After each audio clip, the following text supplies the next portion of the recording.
And with me on this panel are three speakers who have, in their different ways, thought and written about questions of the future, of hope, of hopelessness. Often you can see people, trying to sound a little bit hopeful, because I think that it's actually very, very hard to get rid of hope. What you see is a society and a movement that has not only been resisting colonialism and slavery and oppression through theories, but also not only with their minds, but also with their hearts.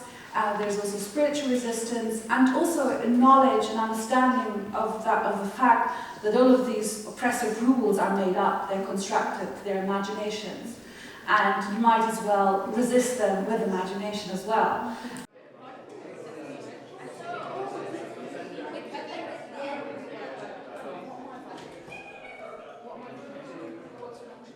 Where we get our sense of hope comes from working with people who are having to do every day with survival on a ruined planet. So we're interested in how we can debate these sorts of things as feminists, as people working with decolonial theory, as ecofeminists indeed. I want to bring into the space the reminder that there are a multitude of prefigurations taking place right now, building life and hope in the world.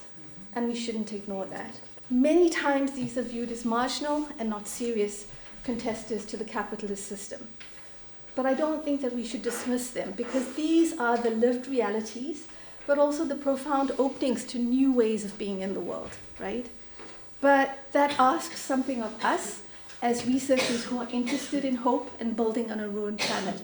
How do we make a serious commitment to engage with this? For me, this is part of the building of hope, is that this is really hard work. How does timing play a role? How do slow hopes kind of transfigure within the urgency of climate change action? The basic facticity of hope is something that produces, something that makes something that offers some sort of alternative and alterity. That is what I think what stuck in me throughout the conference. It's this openness rather than closure to something probably positive or probably even destructive. How people are feeling the climate crisis, it sometimes just doesn't fit with that language of kind of urgency, with a sort of intensity of it. So I think finding a vocabulary, inventing a vocabulary for all these mixed feelings is an absolutely necessary political task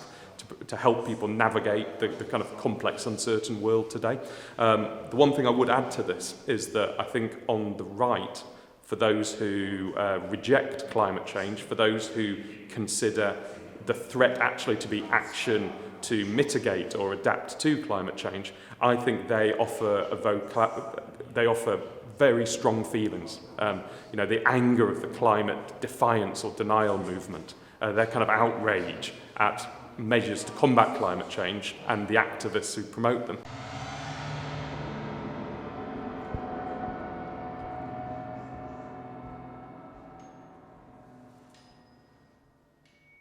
These are our notions that are super like black boxes. What does it mean to act? What does it mean to have a future or to have none? And isn't the reality that also many others who are engaging in activism and perhaps even in XR already know that there's not one future, or there's not the future or none? Where I find hope and where I find the parts of their activism that I think we should affirm and be reparative of are in the futures that disrupt the power of post-apocalyptic thinking. Like those moments in which they're like, I don't know if we're all going to die of planetary extinction, but I know that I should look after my neighbour, or I should do this in the community, or I should go work in the community garden because maybe we are all fucked, but I don't care, I'm still going to help people.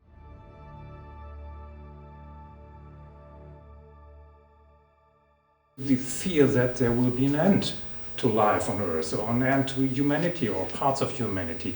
It poses really new questions. Coming up with the atomic bomb in the 1950s, and we are again in this situation. So this trust in the society to be something which will be there even after my death. That is, there's cracks in that, and that is really a topic which struck me.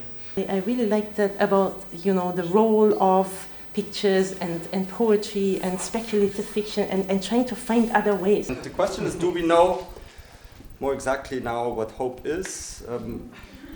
I don't know. I think we all agree that there is a big multiplicity, that there has been slow hope, big hope, small hope, urgent hope, radical hope, fluid hope, small everyday political strategy, absolute messianic modernist. Hope as real utopia, as instrumental, as strategic, as forward-looking, as doing. Hope as melancholic practice of doing despite, of doing what is right, even if there is no hope. Hope against hope, and kaleidoscopes of hope.